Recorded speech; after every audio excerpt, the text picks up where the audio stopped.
बर्फ से ढकी ठंडी और वीरान जमीन पर 3 सवार घने जंगल की ओर बढ़ रहे थे। हवा इतनी ठंडी थी कि सांसें भी जम रही थीं।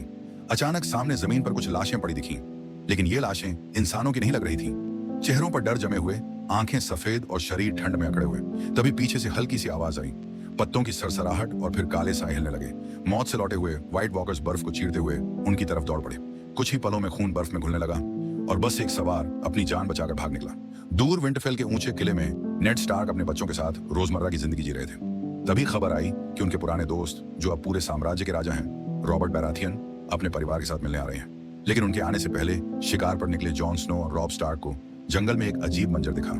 एक विशाल डायरवुल्फ जो मरा हुआ था और उसके पास 6 छोटे बच्चे जिनकी आंखें गहरी और नुकीली थीं। इन बच्चों को पालने का फैसला किया गया, मानो ये किसी किस्मत की निशानी हो। कुछ दिनों बाद राजा रॉबर्ट अपने पूरे शाही काफिले के साथ पहुंचे। पुराने दोस्तों ने गले लगाया, शराब पी, हंसी हुई, लेकिन असल मकसद जल्दी सामने आ गया। रॉबर्ट चाहते थे कि नेड स्टार्क उनका हैंड ऑफ द किंग बने। इसी दिन ऊंचे टावर में सुनहरी धूप के बीच जाइमी लैनिस्टर और सर्सी लैनिस्टर एक ऐसे रिश्ते में थे जिसे दुनिया पाप कहे।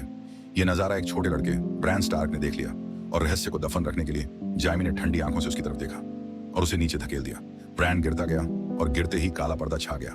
दूसरी ओर नैरो सी के पार रेत और धूल के बीच निर्वासित विसेरिस टारगेरियन अपनी बहन डेनेरिस की शादी एक भयानक योद्धा खाल ड्रोगो से करा रहा था। डैनी की आंखों में डर था, होंठ कांप रहे थे, लेकिन वाइसेरिस की महत्वाकांक्षा ने उसकी आवाज छीन ली थी।